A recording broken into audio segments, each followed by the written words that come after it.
O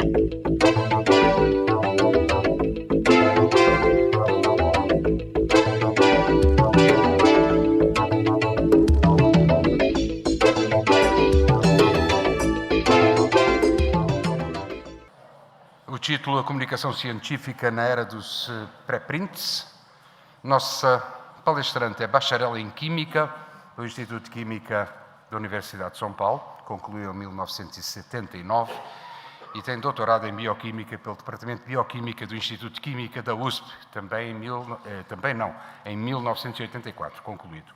Foi bolsista da Fundação Alexander von Humboldt entre 1984 e 1986 na Universidade de Würzburg, na Alemanha, e docente do Departamento de Bioquímica do Instituto de Química da USP entre os anos de 1987 e 1990, tendo atuado na área de Química Industrial. Atualmente ela é coordenadora de Comunicação Científica em Saúde da BIREM, OPAS-OMS, coordenadora da coleção Cielo Saúde Pública e representante da BIREM no Comitê Cielo Brasil. Vamos receber a professora doutora Lilian Nascicalo.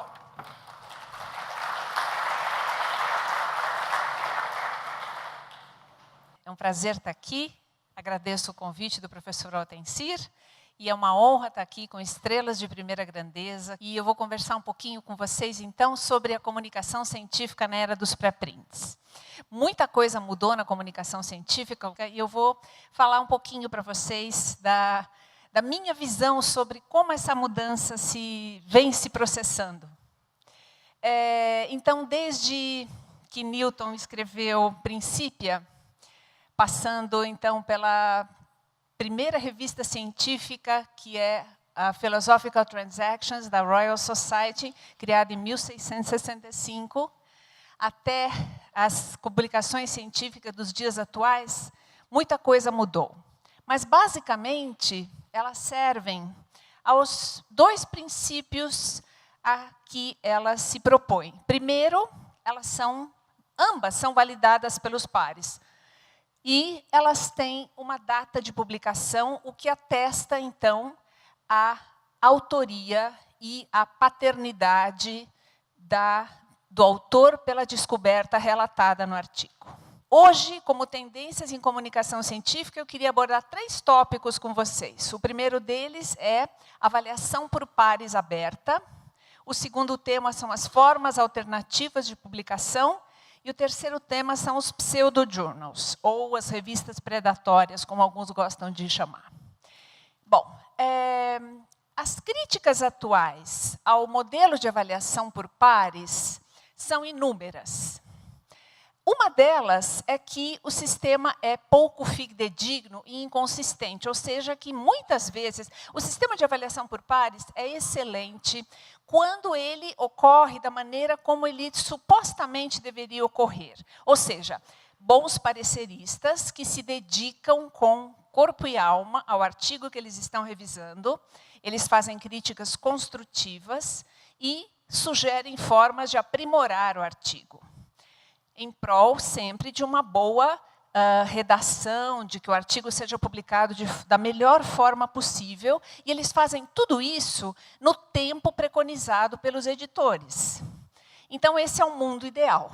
Porém, o sistema de avaliação por pares atual tem que lidar com números cada vez maiores de periódicos científicos e de artigos que são submetidos diariamente. Então, não existe o número de pesquisadores e, portanto, de potenciais pareceristas não consegue acompanhar o crescimento exponencial de artigos submetidos e de periódicos científicos. Então, muitas avaliações por pares não ocorrem da maneira como elas deveriam ocorrer. Então, muitos erros passam. Então, o sistema de avaliação por pares nem sempre detecta erros, ou pode haver inconsistências nos informes dos pareceristas. Haver inconsistências, um parecerista dizer que o artigo é excelente, o outro parecerista dizer que o artigo é péssimo, não é problema, isso sempre aconteceu. O que é ruim é que os pareceristas estão fazendo esse trabalho, às vezes, sem o devido rigor, sem a devida dedicação, por falta de tempo, por falta de condições de realmente se dedicar com a devida atenção a esses artigos. O processo é demorado e caro. Então, a dificuldade em encontrar bons pareceristas e obter os pareceres naquele tempo que a revista exige. Falta de responsabilidade e risco de vieses.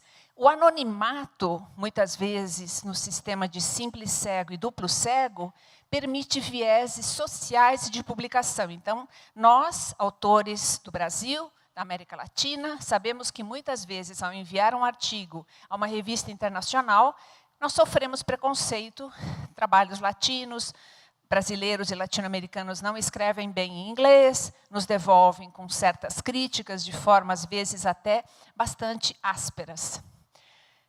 E a falta de treinamento adequado dos pareceristas também é um problema que muitas vezes a gente enfrenta. Por outro lado, os pareceristas não têm incentivo e não recebem crédito proporcional pelo seu esforço. Aquela lista que aparece no último número do periódico, no final do ano, agradecemos aos pareceristas envolvidos no trabalho este ano pelo trabalho que tiveram, não é suficiente. Isso não conta crédito, isso não conta ponto nos sistemas de premiação e reconhecimento científico. Então, aquela lista realmente é pouco produtiva. As plataformas que surgiram recentemente, como o Publons e o Reviewer Credits, são plataformas que procuram dar o devido crédito aos pareceristas. Então, são ferramentas úteis, onde os pareceristas podem se registrar e se cadastrar e registrar a sua atividade como pareceristas e utilizar esses links dessas páginas nos seus currículos. E isso, gradativamente, vai passar a valer pontos, se é que já não está valendo, na avaliação de currículos de pesquisadores. Então, a atuação como parecerista vai passar a ter um certo valor agregado na atividade de pesquisador, assim como atividades didáticas, assim como publicação de artigos, atuação como editores ou como pareceristas em periódicos. Desperdício de esforço. Na mesma hora que o manuscrito é aceito para publicação, todo aquele trabalho minucioso que os pareceristas tiveram em fazer uma análise de um artigo é simplesmente descartado. Ele não aparece em lugar nenhum. Todos estes fatos levam à conclusão de que o sistema atual de peer review está, no mínimo, em crise. Muito bem. Vamos analisar um pouquinho como surgiu a avaliação por pares. Por que ela surgiu e como que ela surgiu? A história conta que foi mais ou menos em 1831 que William Whewell, da Royal Society, nomeou uma comissão de eminentes acadêmicos que redigisse relatos sobre os artigos enviados àquela primeira revista Philosophical Transactions, que é, junto com outra revista, que é uma revista da França, também criada em 1665, Journal des Savants, a primeira, são as duas primeiras revistas científicas criadas na era moderna. E ele nomeou essa comissão de eminentes, o objetivo que ele tinha não era verificar a validade ou a qualidade dos artigos científicos, não. Ele queria aumentar a visibilidade da ciência na sociedade para obter recursos e reconhecimento na sociedade pública do Reino Unido. Então, ele criou o sistema de avaliação por pares para trazer a ciência mais próxima da sociedade e, com isso, legitimar a obtenção de recursos para a pesquisa que eles precisavam muito. Muito bem.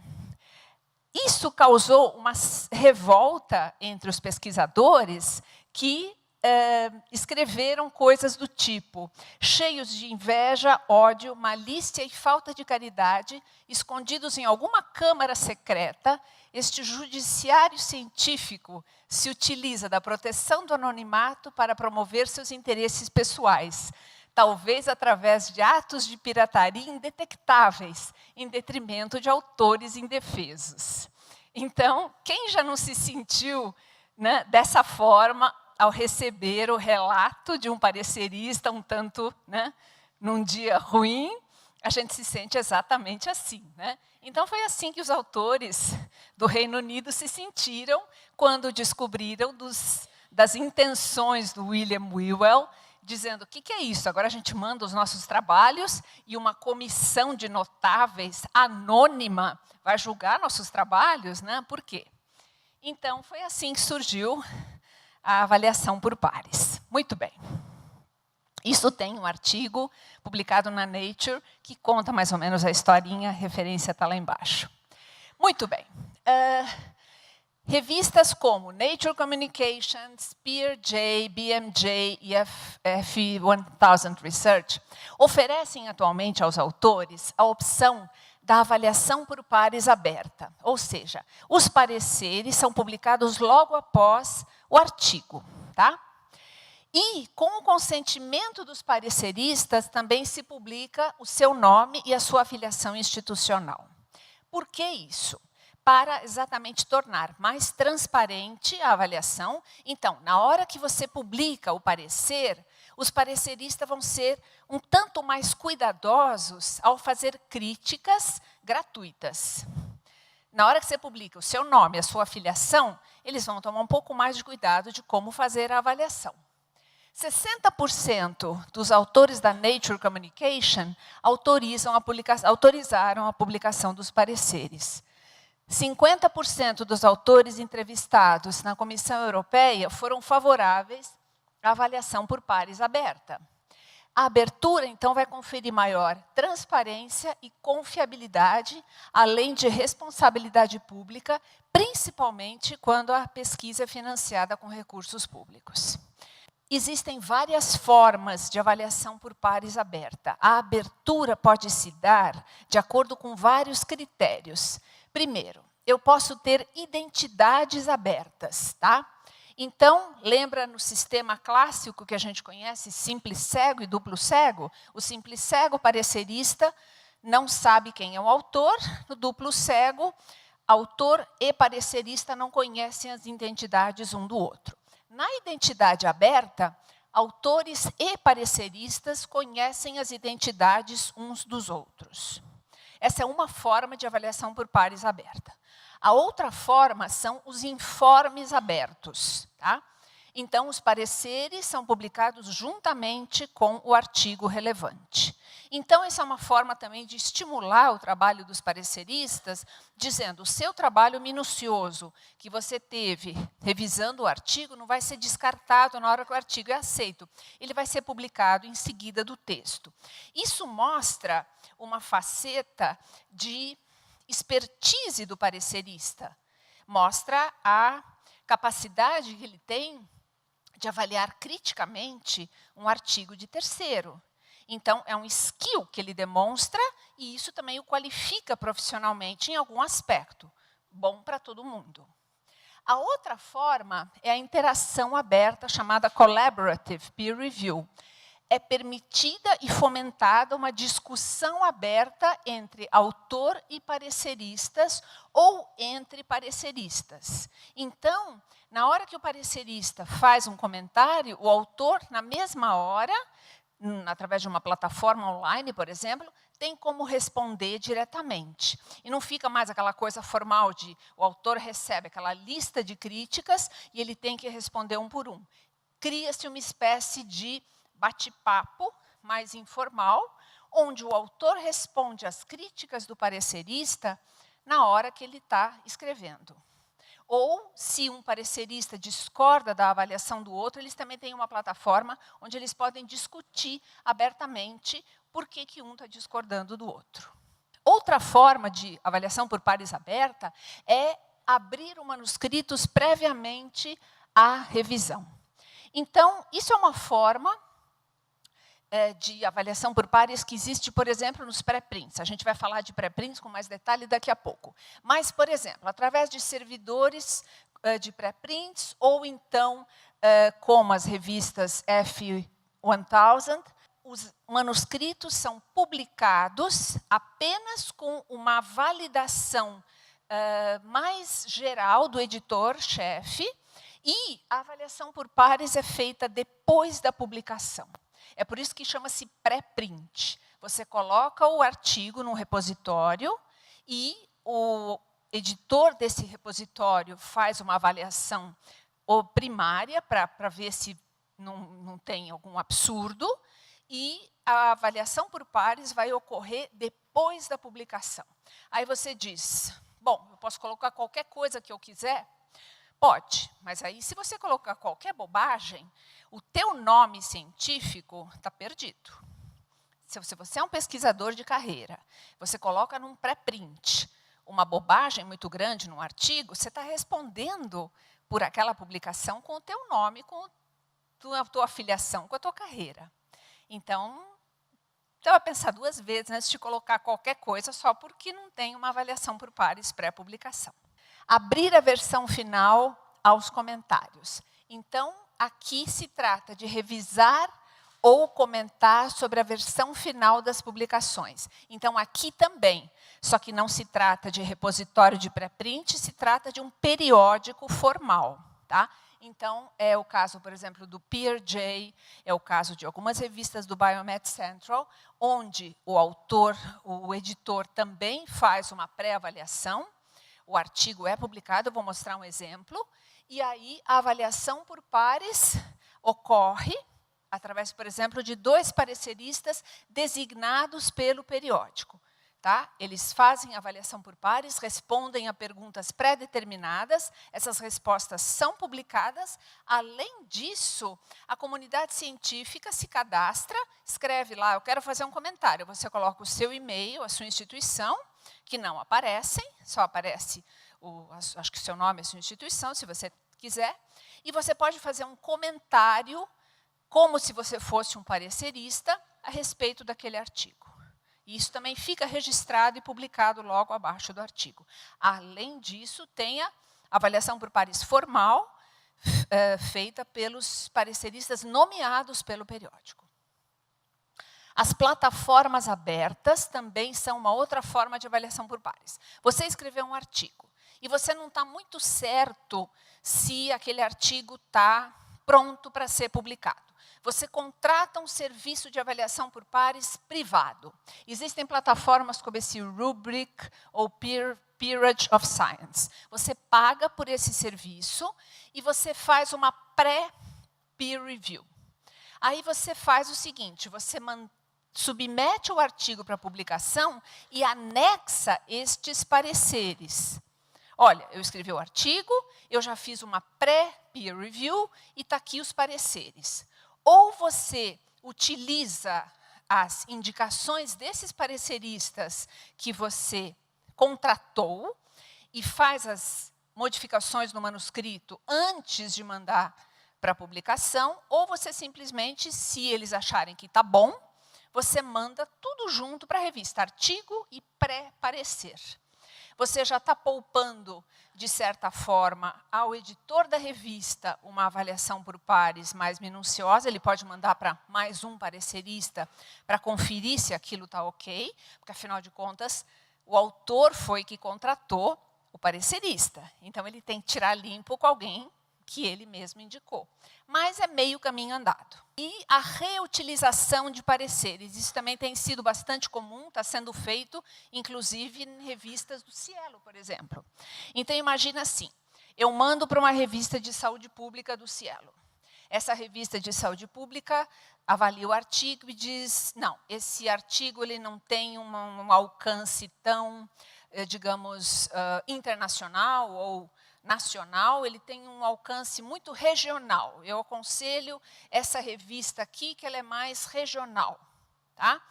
Então, com a anuência do autor,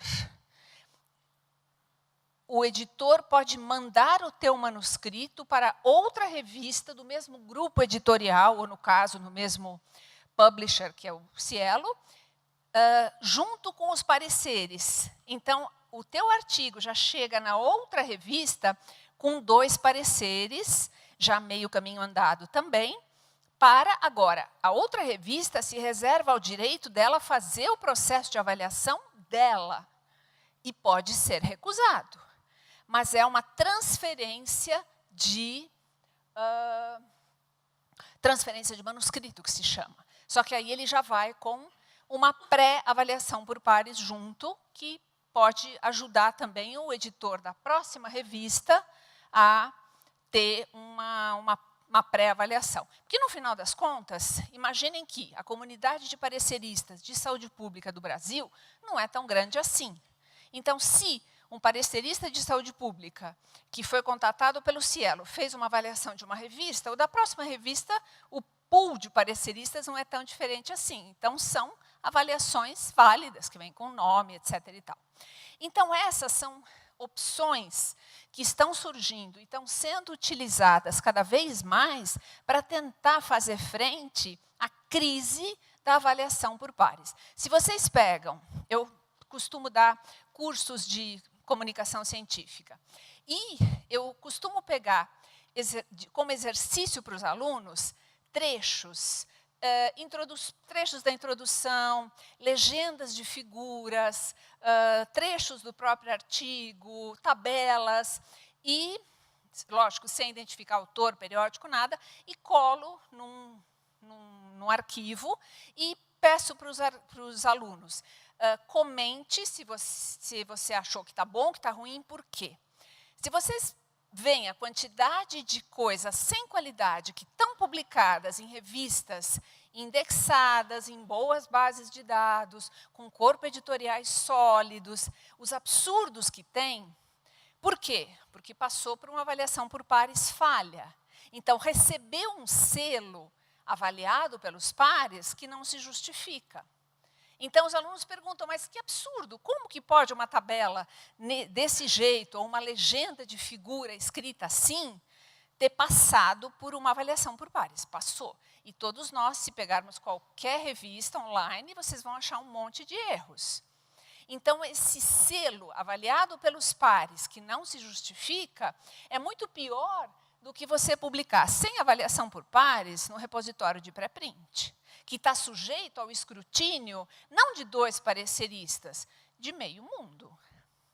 Então, você vai estar muito mais exposto a qualquer pessoa entrar e fazer um comentário no teu artigo. Você vai tomar muito mais cuidado do que passar por uma revista que, teoricamente, fez a avaliação por pares, o parecerista fez uma avaliação muito por alto, assim, abriu, olhou, tá, tudo bem, publica, um selo que não se justifica.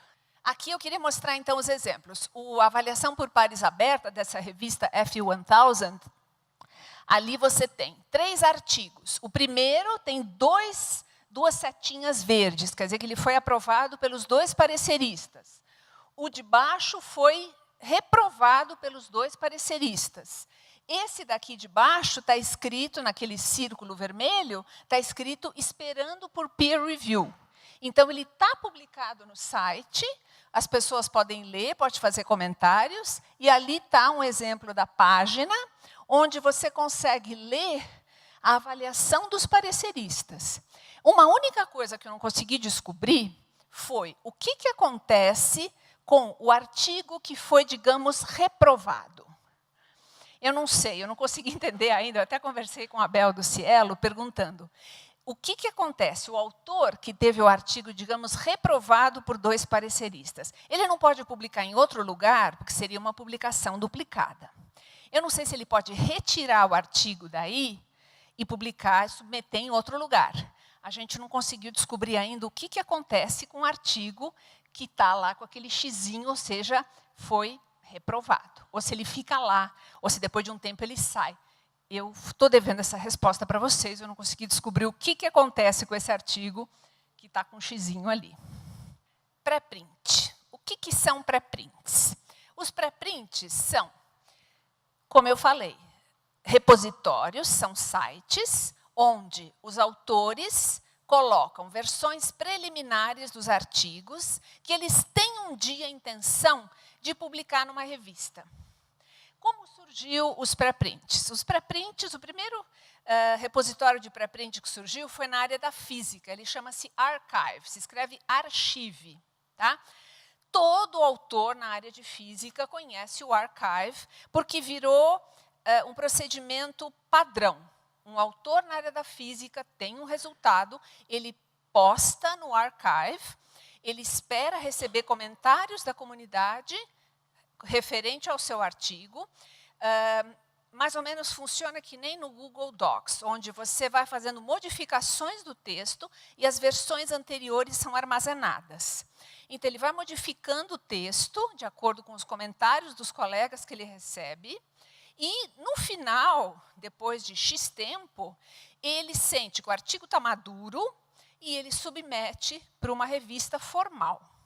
Existe um estudo que mostra que depois de, eu não sei que percentual dos artigos do archive, depois de algum tempo, são publicados em revistas formais, revistas de qualidade, como Physics Letters e outras revistas de primeira linha, revistas Elsevier, etc. Então, boa parte dos artigos que são submetidos no archive, depois acabam sendo publicados em periódicos formais. Então, eu brinco que o repositório de pré-print funciona mais ou menos como você se mudar com a sua namorada para morar junto. E, de repente, uma hora vocês resolvem formalizar e se casar no papel. Então, o formalizar e se casar no papel é submeter para uma revista propriamente dita. Mas o que tem de errado com ficar no pré-print ou com morar junto se está tudo ok? Não tem nada de errado. O repositório de pré-print tem DOI, você pode citar, você pode fazer referência, você pode fazer praticamente tudo que você faz com uma publicação, você pode fazer com o pré-print. Tá? E tem mais outras boas novidades a respeito do pré-print, que eu vou mostrar mais para o final. O que o pré-print permite? Publicação rápida. Eu tenho um resultado inovador, e eu não quero esperar 6 meses até a revista aceitar, ficar indo e voltando com parecer, porque um laboratório concorrente pode publicar na minha frente. Então, eu quero atestar que aquela descoberta é minha e, depois de 24 horas, eu quero aquele resultado publicado. O pré-print permite você fazer isso. Ótimo. O que mais? Acesso aberto. Acesso aberto, todo mundo, em qualquer lugar do mundo, pode ler, pode reproduzir partes, pode usar uma tabela, pode, sem os problemas de copyright, que a gente sabe que são muito chatos, de revistas que não são de acesso aberto. Tá? Você tem que pedir autorização para a editora, etc. e tal. Então, acesso aberto é muito legal para todo mundo. Você, então, atesta, confere ao autor a paternidade pela descoberta. Tá? Que mais? Você pode compartilhar, você tem um DOI, você pode citar. E a ciência avança mais rapidamente por causa disso. História dos repositórios. Então, o Archive surgiu em 1992 como uma iniciativa da Cornell University Library, e ele abriga cerca de 1,4 milhões de pré-prints nas áreas de física, astronomia, matemática, ciências da computação. Ele é tão famoso, tem um seriado na televisão que eu gosto muito, que é o Big Bang Theory. E uma vez eu me lembro de um episódio onde a dupla mais famosa do seriado escreve um artigo. E aonde que eles publicam? Eles publicam no repositório de pré-print da universidade. E eles postam lá, e eles ficam acompanhando no Twitter os comentários que os colegas estão fazendo a respeito do artigo deles. Né? Quer dizer, é uma prática tão comum e tão usual na área de física. Eles trabalham com astronomia, não sei, trabalham com física em alguma área, que aquilo estava sendo trazido para um show de televisão, de tão corriqueiro que é o uso de repositórios de pré-print em física. Tá? Deu tão certo a história e o Archive surgiu muito antes da internet. Então, no começo, ele era, digamos, um servidor que armazenava os arquivos em formato digital, etc., mas não tinha compartilhamento pela internet. Depois é que foi compartilhado, etc. e tal. Deu tão certo que aí, em 2013, o Cold Spring Harbor Laboratory criou o bioRxiv. em Biologia e Ciências da Vida, que hoje abriga 25 mil pré-prints. Você pode publicar artigos, evidentemente, em inglês vai ter muito mais visibilidade, mas você pode publicar em português, em espanhol, em francês, em chinês, na língua que você quiser. Tá? Aí começaram a surgir um monte de repositório de pré-prints. Então, surgiu um de Química, outro de criado pela American Chemical Society em 2016, de Engenharia em 2018 pela Cornell. Tem o FICShare, que é um consórcio de universidades que abriu em 2011. O PeerJ Preprint surgiu mais ou menos próximo do bioRxiv. Tá? E também tem o PeerJ periódico, mas tem o PeerJ Preprints. Tem um em Psicologia, também criado pela Cornell em 2016, e um em Ciências Sociais, iniciativa da Open Science Framework.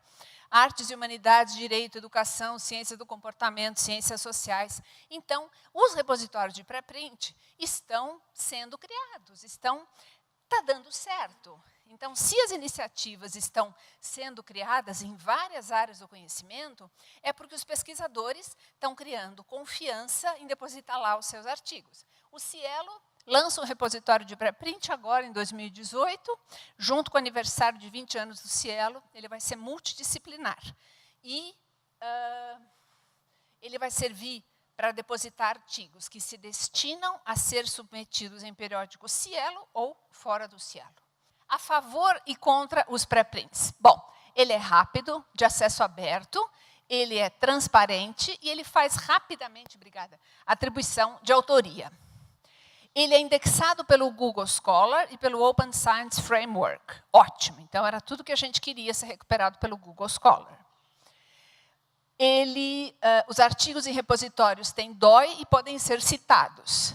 A versão final pode ser publicada em periódicos. Todo periódico aceita? Mais ou menos. Tem alguns periódicos que têm uma política extremamente contra pré-prints, mas são poucos.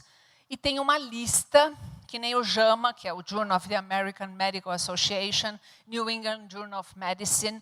Esses não querem saber de pré-prints de jeito nenhum. E aqui tem uma lista de periódicos e políticas em relação a pré-prints. Tá? Gente, essa apresentação depois vai ficar disponível para vocês no site, tá? Então vocês podem consultar. Então, aqui dá para consultar a lista de periódicos acadêmicos e a sua política, tem por publisher também. Então, a maioria dos publishers estão aceitando o trabalho pré-depositado. Até a Elsevier está deixando submeter artigo pré-depositado com o pré-print, o que já é um progresso. Agências de fomento como NIH, Wellcome Trust e o Medical Research Council do Reino Unido aceitam pré-print como resultado de projetos de pesquisa e como referência, você pode citar pré-print na hora que você está escrevendo uma proposta de projeto para essas entidades de fomento. Quanto tempo vai demorar para as nossas agências de fomento aceitarem? Como que vão avaliar pré-print? No Qualiscapes. Eu conheço um monte de casos que defenderam mestrado e aí prestaram concurso em outra universidade e disseram assim, olha, eu não posso aceitar o meu emprego, não posso começar porque o meu trabalho de mestrado, que era condição para reconhecer o mestrado, o artigo submetido, não foi aceito ainda.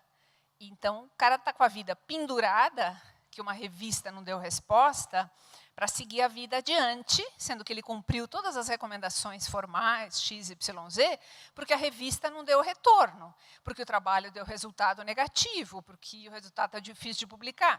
N motivos. Um pré-print resolvia a questão. Então, as nossas universidades vão abrir e vão aceitar pré-print. As FAPs, o CNPq, vão aceitar pré-print como resultado. O NIH está dizendo que é bom. A Wellcome Trust está dizendo que é bom.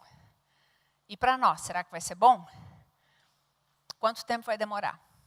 Facilita a disseminação de resultados negativos, controversos ou muito inovadores. Existem artigos que mostram que resultados muito inovadores ou muito controversos, que muitas vezes é a direção de uma pesquisa de ponta, são muito difíceis de publicar. Os editores não querem arriscar. Um trabalho muito borderline, diferente do resto. Então, são extremamente difíceis de publicar. Em vez, se ele entra no repositório de pré-print e tem um monte de compartilhamentos, visualizações, citações, porque ele tem DOI, vai ficar mais fácil submeter. Aí o editor vai ter, digamos, bons motivos para aceitar. E, às vezes, grandes descobertas ficam sem publicar por ceticismo dos editores. Apenas 10%, agora os contras. Eu falei que ia falar prós e contras, agora eu só falei pró, tinha que falar dos contras. Apenas 10% dos pré-prints no bioRxiv recebem comentários. Então, não é tudo um mar de rosas. Eu não vou dizer que colocar um pré-print em bioRxiv, amanhã eu vou ter um monte de comentários. 10% apenas recebem comentários. Aqui está um exemplo de um artigo do bioRxiv sobre genética. Tá? Então, tem lá o resumo, tem lá o DOI, tem lá tudo. E aqui tem o comentário, aqui tem compartilhamentos via Twitter, e ali tem um comentário de um leitor que diz, bom, muito interessante o teu trabalho, mas você considerou X, Y, Z. Então, isso tudo é muito legal, mas não acontece com tudo. Será que ainda a comunidade científica da área de ciências da vida não está acostumada a entrar e fazer comentário?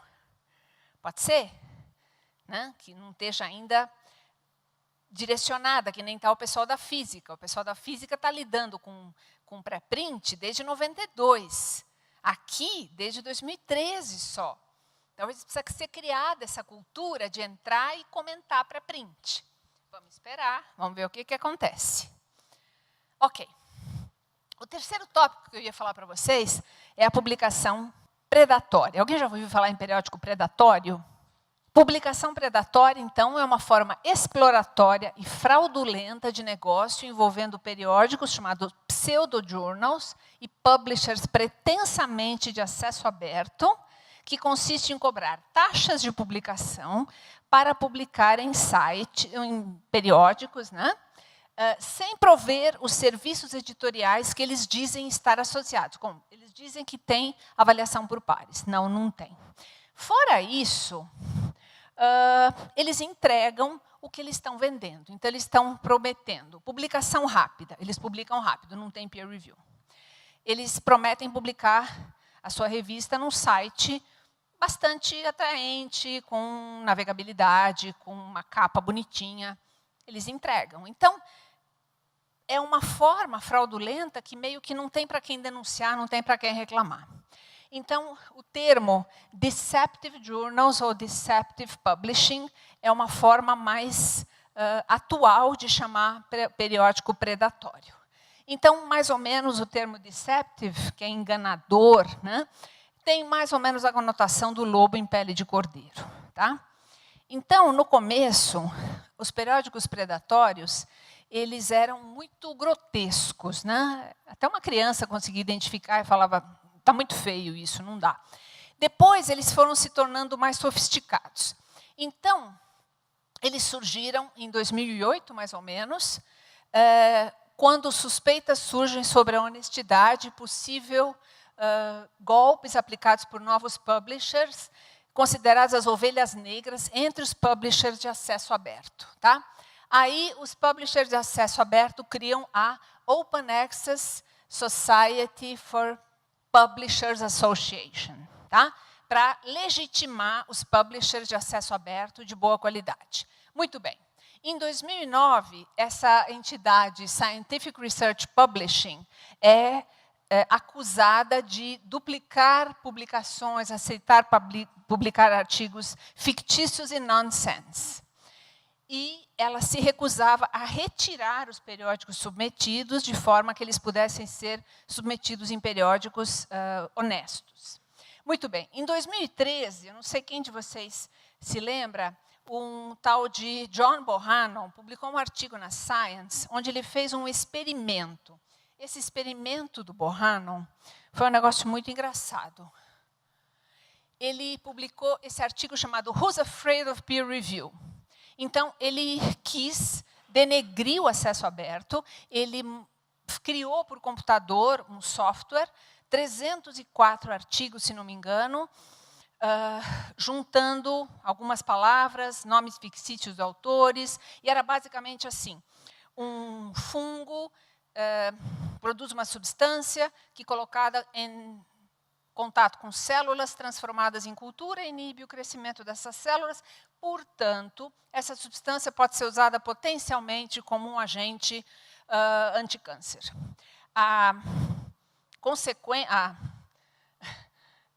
Essa observação é absurda, não faz o menor sentido, é grotesco. Mas ele criou 304 artigos com nomes diferentes de fungo, substância, célula, e mandou para 304 revistas de acesso aberto. Um monte delas eram predatórias e um monte delas não era. Mandou para PLOS, mandou para algumas revistas Cielo, e parece que 157 aceitaram e 98 não aceitaram. Aí ele disse: tá vendo? Todo acesso aberto, quase todo acesso aberto é predatório. Então, não confie no acesso aberto não tem peer review, o acesso aberto é trash, não serve para nada, eles ficam anunciando que tem peer review, não tem nada. Aí, lógico, a comunidade científica caiu matando, em blogs, em vários lugares, dizendo: primeiro, você fez um experimento, cadê o controle? Você mandou para 304 revistas acesso aberto? Mandou para 304 revistas sem ser acesso aberto? Não. Bom, o que ele tentou fazer, denegrir o acesso aberto, deu exatamente o contrário. Um monte de blogs, sociedades, disseram: olha, não é bem assim, então deu o resultado exatamente ao contrário. Mas foi um artigo que teve uma repercussão muito, muito, muito forte. Aí, o que aconteceu? O Directory of Open Access Journals, que é um diretório que indexava revistas acesso aberto, foi acusado de abrigar periódicos predatórios, porque ele aceitava meio que um processo assim muito simples de indexação. Eu sou uma revista acesso aberto, eu quero indexar. Tá bom, então entra. Eles receberam uma crítica: olha, você está abrigando revista predatória. Então tá. Então eles limparam a base, tiraram todo mundo e disseram: bom, quem quer agora submeter vai ter que responder um questionário quilométrico e vai ter que provar que não é predatório. Deu certo. Então hoje o DOAJ está limpinho, etc. E é super criterioso no processo de inclusão de mais periódicos acesso aberto. Maravilha. Então, o periódico fraudulento, ele vai estar disponível em acesso aberto ou não, criam nomes parecidos com periódicos reputáveis. Então, por exemplo, Australasian Journal of Bone and Joint Medicine era publicado pela Elsevier e atuava como veículo de propaganda de uma revista farmacêutica. Era Elsevier, era Deceptive Journals, e ele deixou de ser publicado. Alguns periódicos pseudo-acadêmicos, que são a definição de periódicos predatórios, eles dizem que eles fazem avaliação por pares, e eles dizem que eles têm, por exemplo, fator de impacto. Então, eles dizem: nosso fator de impacto é 2,35. Primeira coisa esquisita: fator de impacto tem 3 casos depois da vírgula, não 2. Segundo, para você conseguir ver o fator de impacto de um periódico, você tem que entrar na Web of Science, Journal Citation Reports, e é uma base de acesso pago. Ou você entra pelo portal CAPES, através de uma biblioteca, ou você tem que ter acesso pago. Então, a maioria das pessoas, fora do Brasil, não tem como entrar na Web of Science. Então, você acredita: tem fator de impacto. Alguns chegam assim ao ridículo de colocar um diplominha. Fator de impacto... Fator de impacto não tem diplominha, mas eles colocam lá. Aí eles colocam nomes pomposos, mimetizando revista. Por exemplo, American Medical Society Journal. Se você vê isso numa lista de publicação, você, poxa, American Medical Society Journal, ai que lindo, né? Poxa, que legal. Revista pirata. E eles ficam mimetizando nomes. Então, você pode, por exemplo, confundir Genetics and Molecular Research, é uma revista pirata, e o Genetics and Molecular Biology é uma revista excelente. Então, eles ficam usando... É que nem marca pirata, que fica se utilizando de um nome parecido com a marca boa. A gente vê isso em todo lugar, né? Então, eles fazem isso.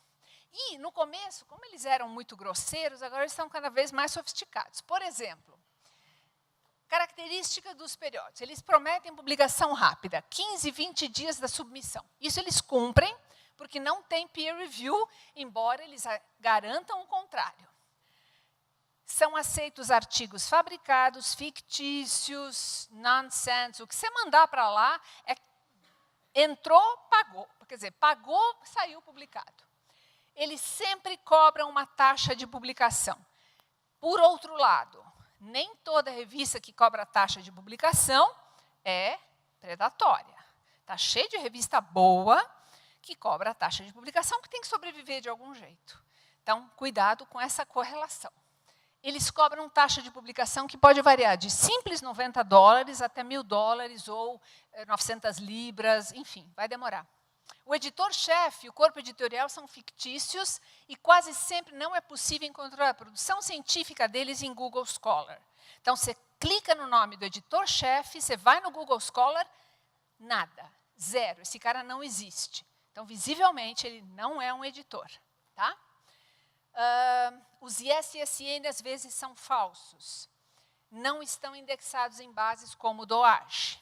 Eles mandam cartas para todo mundo, vocês, dizendo, mande artigos, integre o nosso comitê editorial. O que eles mais querem é gente idônea para legitimar o corpo editorial deles.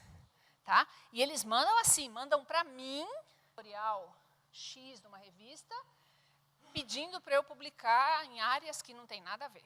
Então, eles pegam qualquer negócio, criam sites bonitos, e além de criar sites bonitos, aqui, 819 libras esterlinas, eles criam, então, aqui é de um publisher, ele tem mais de uma revista, olha lá, fator de impacto 0,41.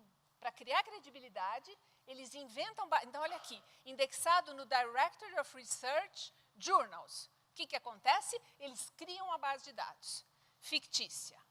Você já ouviu falar em Directory of Research Journals Indexing? Você cria um site, você cria uma capa bonitinha, uma foto, está feita uma base de dados. Indexa lá 100 revistas de nome X, está criada uma base de dados. Quer ver outra? Está aqui. Academic Research Index, Research BIB. Se tem uma coisa, se está florescendo o número de periódico predatório, que tem cliente, tem demanda. Então, você imagina um autor na China, que precisa passar num concurso, e ele precisa passar na frente de 500 chineses, ele vai dedicar alguns dólares a publicar 30 artigos em revista predatória, encher uma lista de publicação com nomes do tipo American Medical Association Journal, rezar para ninguém ir a fundo, e ele tem uma lista de publicações. Então, se tem tanta revista predatória, alguém está fazendo uso delas. Tá? Então, desconfiem. Essa lista aqui, do Think, Check e Submit, que assim, cada caso que vocês têm, vocês simplesmente utilizam esse caminho desse site para dizer, bom, característica 1, cumpre, não cumpre, para vocês se livrarem dos periódicos predatórios. Bom, gente, mais ou menos era isso que eu queria falar para vocês. Muito obrigada.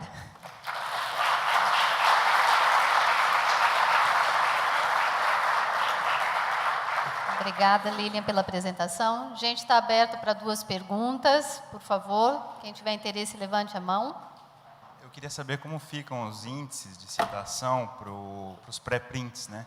Você recebe citação uma vez que você tem o DOI, e depois é aprovado, e aí gera outro DOI. Você pode citar o pré-print. Como ninguém ainda está considerando o pré-print como uma produção intelectual válida, usada para currículo e alguma coisa assim, por enquanto o objetivo primordial é garantir que você é o autor daquela ideia, permitir a rápida disseminação do conhecimento. Imagina numa situação como a do Zika vírus que a gente teve em 2016, Ebola, febre amarela, onde a rápida disseminação do conhecimento é mais importante do que acumular paper e fator de impacto. Então, pré-print para isso é fundamental. Então, apesar das agências de fomento, como o NIH está aceitando o pré-print como resultado de projeto de pesquisa, aqui no Brasil nós estamos há anos-luz. Tá? Luz no fundo do túnel, porque o Cielo é um projeto FAPESP. Tá? É um programa da FAPESP, recebe um financiamento bastante substancial. Se o Cielo lança um repositório de pré-print, talvez seja um caminho em direção à FAPESP reconhecer como resultado de projeto de pesquisa uma publicação em pré-print. Talvez. Estou dizendo, é uma indicação. Mas tem muito chão ainda. Então, você citar um pré-print, você pode citar, eu não vejo problema nenhum. Você colocar num artigo, né, que você viu um pré-print, você tem um resultado ali recente no pré-print, você citar. Eu não acredito que tenha algum problema. Alguns periódicos, como a Memórias do Instituto Oswaldo Cruz, que é o maior fator de impacto da América Latina e é centenária, já disse, nós aceitamos submissão de artigos submetidos com pré-print. Então, as revistas já estão se posicionando com relação à nova política. Mas não adianta nada as revistas, porque isso é iniciativa de um grupo de editores. Legal, ótimo. Mas editor é pesquisador é inovador. Legal. E as agências de fomento? E as universidades? E o Qualiscaps? O que vai acontecer com o Qualiscaps? Que classificação vai ser dada, se é que eles vão aceitar como resultado de projeto de pesquisa, um pré-print? Quando? Como? Tem um monte de coisa ainda. Então, vamos por partes e vamos torcer que, pelo menos, a FAPESP olhe com bons olhos o repositório que o Cielo vai criar. E eu queria tocar no assunto Qualis, dos periódicos predatórios. Yeah.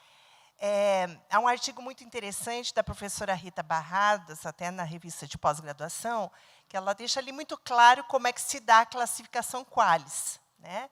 E para as revistas, os periódicos irem se classificando com Qualis, elas devem ser citadas e mencionadas nos programas de pós-graduação. Sim.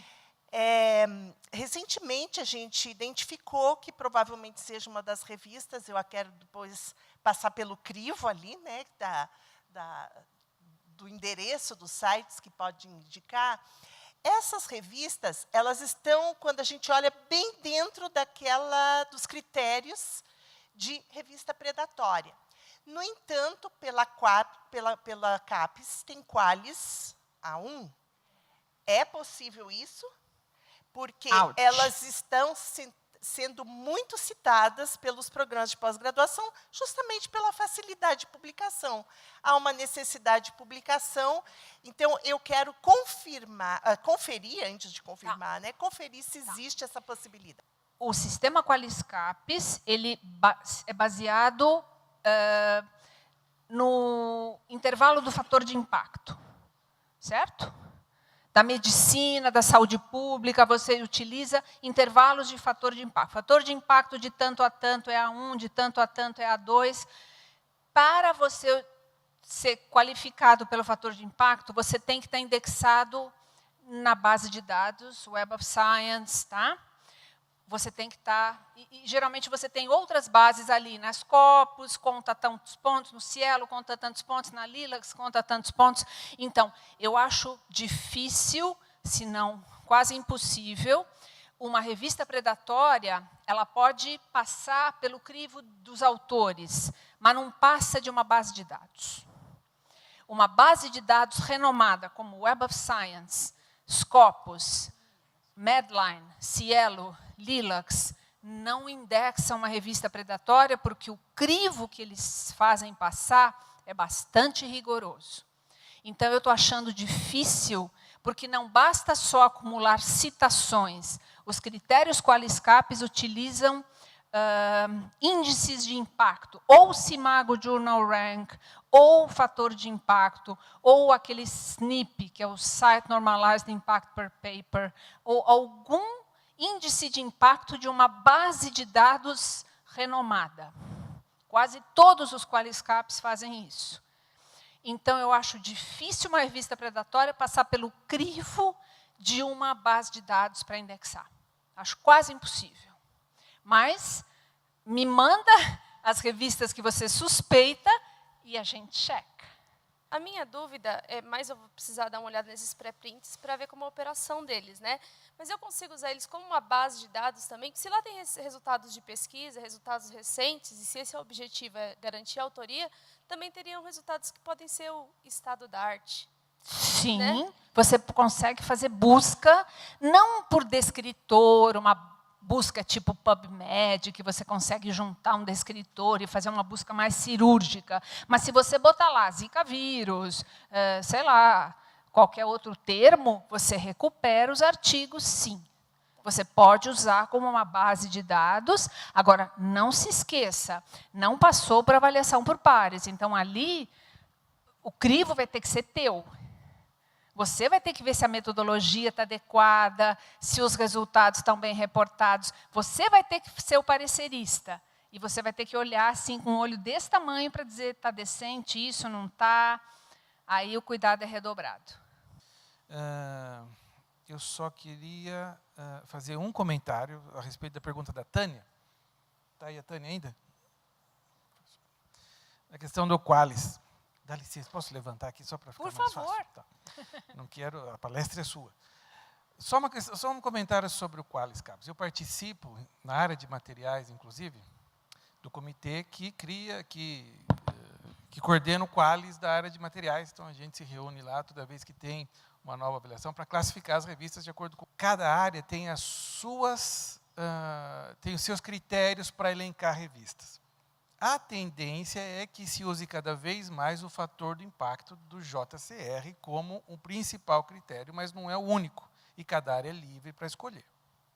Eu, particularmente, acho que quanto mais a gente convergir para o fator de impacto, mesmo com algumas controvérsias, é melhor. Então, não há muitos critérios. Outra coisa que a gente tem na CAPES é uma lista que já vem da CAPES. Tem gente da CAPES que trabalha buscando um monte de revistas chamadas predatórias, deceptives. Então, vem uma lista para a gente da CAPES, para que a gente conheça algumas revistas que têm sido controversas, que a mídia chama de predatório ou não, para que a comissão avalie. Lógico que uma outra pode passar, pode acontecer. Mas o que eu queria falar é mais importante ainda, do meu ponto de vista, é mais básico. Inclusive, a Rita fala muito disso, que é a coordenadora do Qualis da CAPES. O Qualis é uma ferramenta da CAPES, para a CAPES, e serve somente para a CAPES. Nós, como cientistas, não devemos isso à CAPES, que pede e recomenda, e eu concordo plenamente. Nós não devemos usar Qualis como parâmetro de nada para as nossas pesquisas, para as nossas publicações. O que a gente tem que fazer?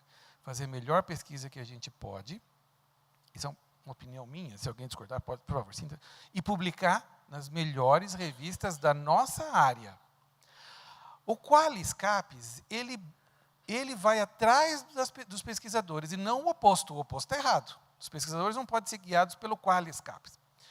Então, veja, sempre há controvérsias, principalmente áreas multidisciplinares. Uma revista que é A1 numa área, é A3 na outra, gera um monte de coisa. Mas quando isso chega até a coordenação da CAPES, e é muito fácil alcançar essas pessoas, eles corrigem essas discrepâncias muito rapidamente. Então, inclusive, eu estou repetindo as falas aqui da Rita, que é a coordenadora do Qualis. O Qualis é uma ferramenta da CAPES. Nenhum pesquisador deve se preocupar. A gente tem que se preocupar em conhecer nossa área, as grandes e boas revistas, ou repositórios, e publicar nas melhores revistas que a gente puder. Não perder tempo com Qualis para direcionar a nossa vida. Porque, pensa bem, se não existir mais Qualis, a ciência muda. Se não existir mais CAPES, vamos extrapolar, a ciência muda. Você pode ter umas bolsas, mas a ciência mundial não muda, ora. Certo? Então, a gente tem que entender o que é o Qualis. Né? Pode ter discrepância, sempre tem, mas a gente não precisa se preocupar muito com o Qualis. Né? Então, quanto menos a gente se preocupar com o Qualis, né? quem tem que se preocupar com qualis é o coordenador da pós-graduação, porque ele tem que escrever relatório, ele tem que... mas ele ganha para isso. Exatamente, mas esse cara tem acesso direto, ele é uma pessoa da CAPES dentro da instituição, queira ou não. Então, essa pessoa tem que se preocupar. Mas numa instituição que já está caminhando para a excelência, e tal, essas coisas, professoras, vêm naturalmente. A gente publica em revistas de alto impacto, as melhores revistas, automaticamente são os melhores fatores da CAPES. Não, só dizer que eu concordo com o professor Valtencir, é isso mesmo. Muito obrigada. Gente, obrigada.